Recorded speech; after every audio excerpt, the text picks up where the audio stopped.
Hey YouTube, Alan back with another Master System Monday, and this time my Master System Monday is Back to the Future Part 2.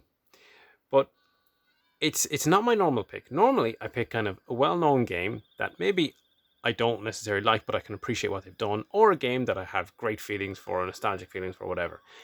Back to the Future Part 2 is none of those things. It is an absolutely atrocious game. It is easily one of the worst games that I've played on the Master System, and or any system, because this was ported to several home computers back in the day, and it was rubbish on all of them. And it's glitching out like mad there on the screen. To be honest, I can't tell. It's also going through different levels that I never get to because I can't get past the first level. I can't tell if that glitching out is a natural, mistake in the emulator, or is it just this game is so garbage. I wouldn't rule either out. And to be honest, the emulator hasn't done this for a lot of other games, so I'm going to say it's probably Back to the Future is so garbage. I want to like this game because it's Back to the Future. I grew up with Back to the Future, and why is the demo not even doing anything? Just stands there. What a demonstration! And he just goes straight into the first going, oh my god. The franchise I love. I love those movies. I grew up with them. I still watch them. I'll be watching them, until the day I die type of situation. So I want to like the other medium or media that surrounds the property. But this and Back to the Future Part 3 on the Master System are terrible games. It's hard. It's one of those things that you can't really describe without experiencing yourself, and certainly, without having full gameplay in front, it's even harder. You have to kind of just experience the terrible controls, terrible collision, and that only kind of scrapes the surface. The sound is so great, and this is actually getting more and more glitched out. It's hilarious. It actually, I think, sums up this piece of a mess perfectly. Doc Brown's face is numbers. What the hell?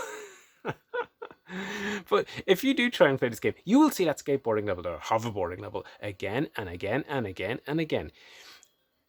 The second level is the house, the third level is some other level, I can't remember, and the fourth level is the slide level. Those are kind of short levels. This is the second level that they're showing. They're not as difficult, it seems. It was one of those, oh crap, our game can be beaten in like 20 minutes. What do? We can't have a game that's over that quick. Let's make the first thing ridiculously bad and ridiculously hard. And that's what they did. Must be level 3, whatever it is. Honestly, you shouldn't play this game. You shouldn't own this game unless you are looking for a full set collection type of thing, or you're trying to get Back to the Future memorabilia. I'm glad I picked this, and this the sequel looked pretty cheap, because it's the type of thing where you don't really want to spend much going for full set. Anyway, onto the kind of stuff in the box. We got the manual. Image works. There's a few decent games, but this was not one of them. So you have what I would call a standard ImageWorks manual. It's a bit different to Sega manual. You start off with various basically sections. So, English section, French section, German section, and so on, as opposed to all on the same pages. I think there's about 10 pages of English. Le Mission, or something like that. That would be the French, I guess. Anyway, what am I looking through? There's a few screenshots. The manual does not let you into how bad it's going to be, I guess. You got a slightly different label. It's similar, but of course it has a bigger kind of lettering, and it has the ImageWorks logo. Perhaps a bit more interesting than standard Lego Sega texts and logos. You have the DeLorean.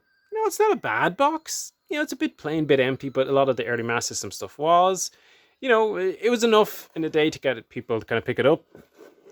And on the back, we have a little bit of the horror. We have is that going to focus? Yeah, we do. Back to the Future Part 2, or just 2. It's time to go back. Great Scott, returning from the year 2015. Oh, wow, that's now the past. Doc Emmett Brown has some bad news for Marty McFly. His future's in danger. Unless he can put things right, he'll be stuck playing Back to the Future Part 2, the game, forever. Oh, no. Guide Marty through 5 levels in this exciting interpretation of the smash hit film. Can you assure a safe future for Marty, or will Biff ensure that there's no future at all? I have tried, and I'm not convinced I've ever gotten past the first level. Maybe I did once or so, because I remember back in the day, Ninja Bear Hug did a full playthrough, I think, a Master System quest on this. And honestly, that is how you experience Back to the Future. Watch Ninja Bear Hug or watch someone do a playthrough and leave it. Anyway, I've rambled, I've ranted plenty for this particular outing. As I said, this was a bit different to my normal picks. Let me know what you think. Have you got trauma from this game too? Anyway, until next time.